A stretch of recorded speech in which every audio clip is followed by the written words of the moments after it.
step-by-step tutorial paano kumuha ng birth certificate online. Gusto mo bang kumuha ng birth certificate pero wala kang oras? O hindi kaya pagod ka ng pumila at mag-antay ng matagal? Sa video ito, ituturo ko sa inyo kung paano kumuha ng birth certificate online.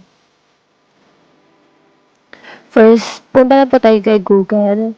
I-type natin yung www.psaservicelist.com. May makikita po kayo notification. I-click na natin yung OK. And then, punta po tayo sa click here to request now. Terms and conditions, scroll down lang po natin. And, yeah, pwede na natin siyang i-accept. So, dito, i-fill out po natin yung contact and delivery information, which means kung saan po yung address, at kung sino po yung magre-receive. Then, for the last name, Nela Cruz, first name, Juan, and middle name is R. So, dito, fill up niyo lang po kung saan yung delivery address.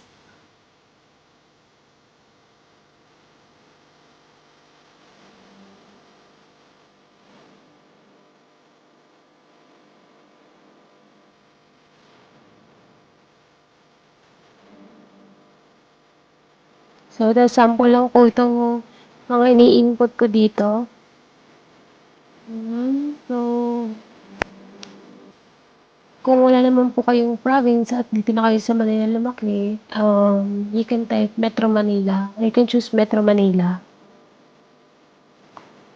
And so, located po sa city, sa Taguig City. So, ang postal code po namin is 1630. Okay, tapos,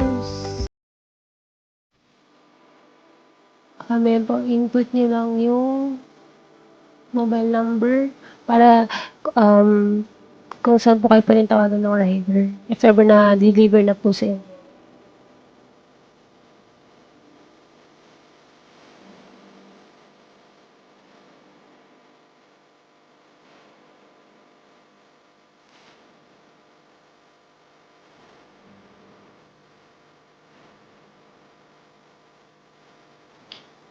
Okay, so next, email address. Dito po isi-send after ma-confirm po yung pag-request natin ng PSA, then po sa email address isi-send. So make sure active po yung email address natin. So please confirm the following details are correct. May chance po kayo para baguhin if ever na mali yung data na in-input natin. Kung okay naman na lahat, yan, nag-change ako kasi na-double yung city. So, didilig ko lang dito sa may input ng walawang box. So, yan. Kasi redundant po siya, may Taguig City na. Okay, so okay na lahat. Okay.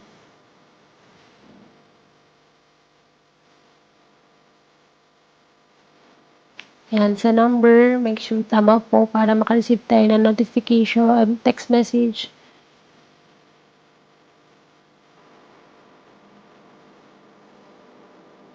Yan, dinodouble check ako kasi parang 12 ata yung input ka.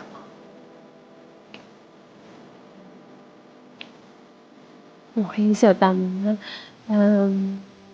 Let's see, wala naman sa baba. So, okay, confirm.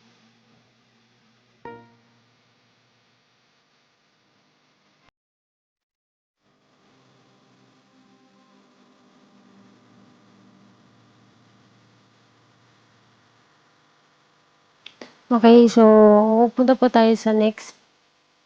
Ayan, magre-request tayo ng birth certificate. Pwede po kayo na mag-request ng marriage certificate, death, tsaka SENWAR. So, in this case, birth certificate po yung pinili ko. Okay. Ito may mga question lang.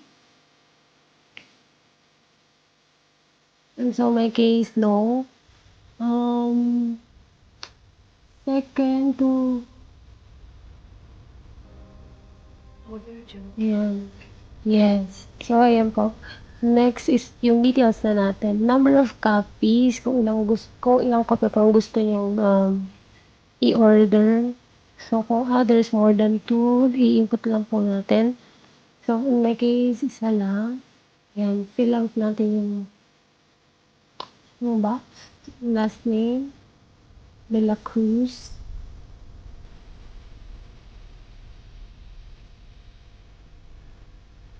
First name, Juan. Middle name,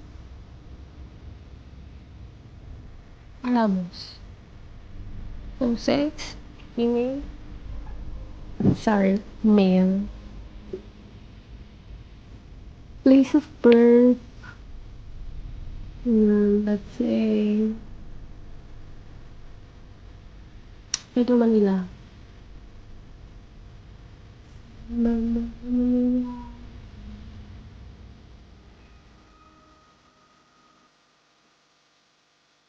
Ako hindi ko mahanap.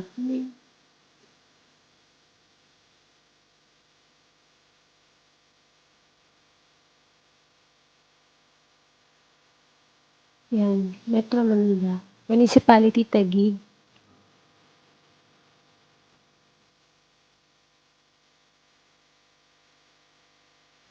Yan, next, date of birth. Kailan po tayo pinanganak? Let's say February. February 6.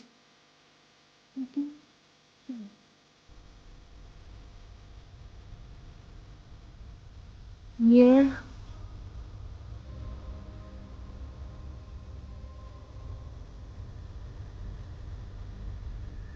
Father's name. Kailan po natin. Anong name ng father nyo?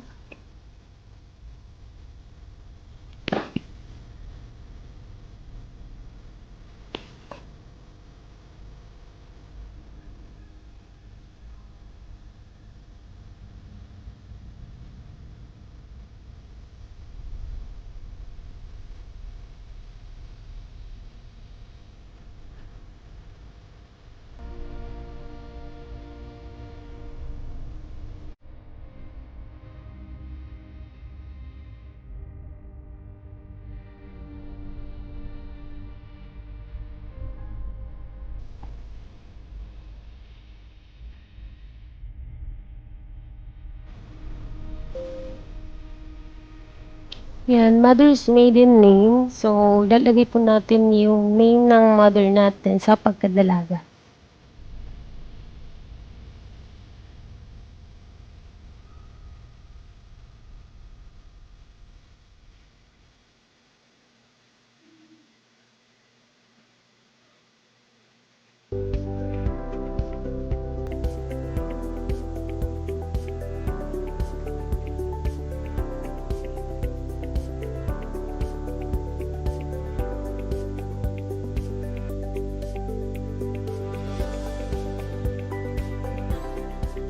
Okay, so next, registered late. Lagay lang po natin, mamili tayo yes or no. So, in this case, sabihin na lang natin no. Purpose. Ano bang purpose? So, yan, mamimili kayo ng purpose. Bakit kayo kukuha ng birth certificate for this employment local. Next, sino ang kukuha? So, sarili ko yung kukuhanan ko. Nagalagay ito sa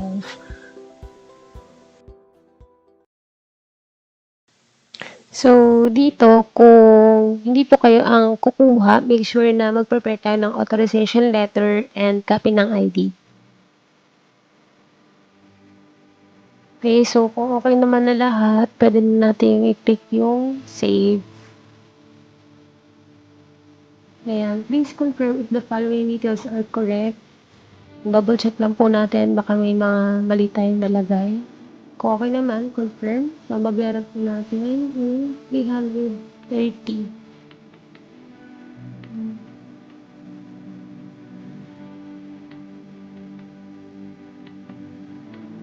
Hindi na double check ako.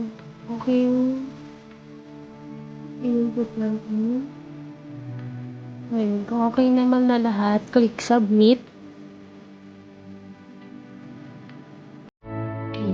Or lang siya. So, ito, puwede na po siyang bayaran. So, naka-order na tayo, puwede nating bayaran. And then, ito po yung reference or yung tracking number. Hindi, reference po pala. Yan. So, ayan, highlight ko. Yan yung reference. Tapos, i-double check natin sa email. Makaka-receive rin po tayo ng the same details dun sa email natin. Check po natin.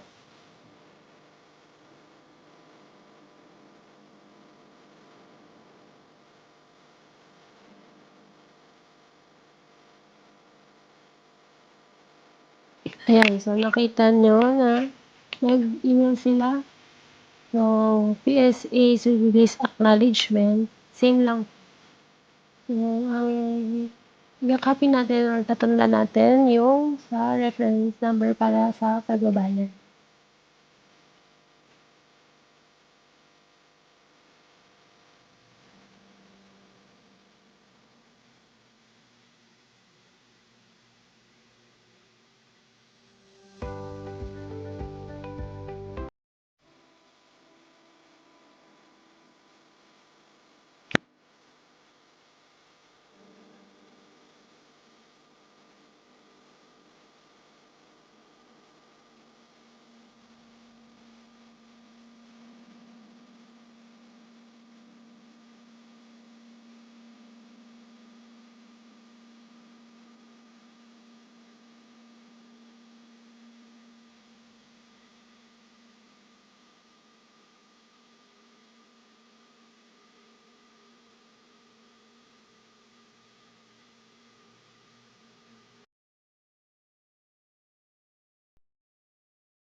Ayan, so pwede na po nating bayaran. So, regarding sa payment, pwede po natin siyang bayaran through credit card, BDO branch, bayad center, and mobile banking.